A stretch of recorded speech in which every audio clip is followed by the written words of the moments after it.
For years, astronomers have predicted that our Milky Way galaxy would crash into our nearest galactic neighbour, Andromeda, in 5 billion years' time. But a new study finds that there's a 50% chance the galaxies won't collide, or that it would likely take much longer than 5 billion years if it did happen. Ruby Wright is an astrophysicist at the University of Western Australia and is co-author of this study, and she joins us now. Hi there, Ruby. Hi, thank you for having me. You're welcome. So the idea that these two galaxies would collide in about 5 billion years' time had been long accepted, had it? It has, yeah. It has been a staple in astronomy textbooks that we'll have this Milkdromeda merger in about 5 billion years. Milkdromeda, that's a shorthand. Yes, it is. So why the change in thinking then? Can you tell us about your research? Yeah, so I was lucky enough to be involved in this work led at the University of Helsinki by a colleague of mine, Til Sawala. And what we did with this study was actually to take existing measurements of Andromeda's movement across the sky, but this time we actually folded in the uncertainty associated with those measurements because we can't measure anything with complete precision.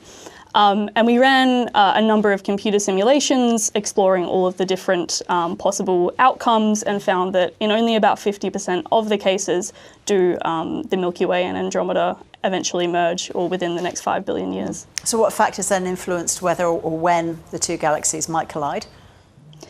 In particular, we found that there is a lot of uncertainty in how fast Andromeda is moving across the sky. We can quite easily measure how fast it is moving towards us using the Doppler shift in its light, but it's a lot more subtle to measure how fast it's moving across the sky.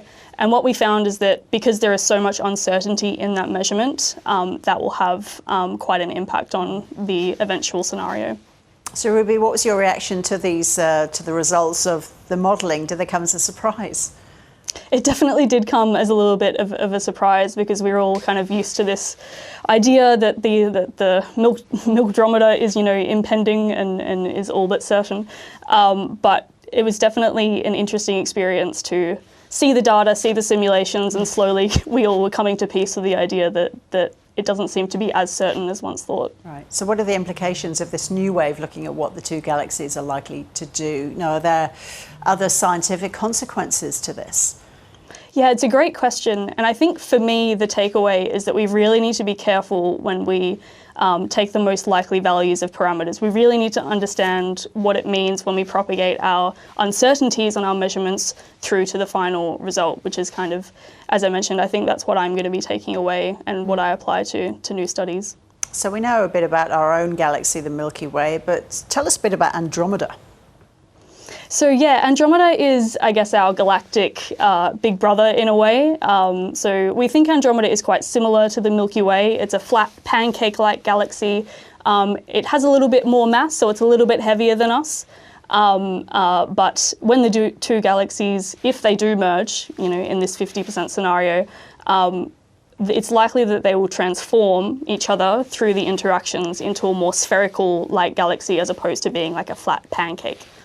We'll be long gone by then, though, won't we? Isn't the sun due to explode or disappear in 5 billion years' time?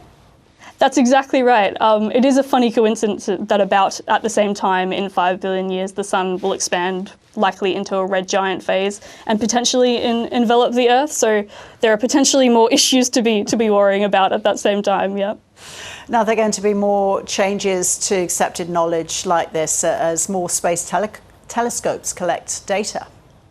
That's right. So we're really looking forward to more data from the Gaia telescope and the Hubble Space Telescope, which is still kicking. And if we can really reduce the error bars on that measurement of Andromeda's velocity across the sky, that will allow us to predict the outcome of this with a little bit more certainty. Ruby Wright, lovely to have a chat. Thank you. Thank you. It's my pleasure.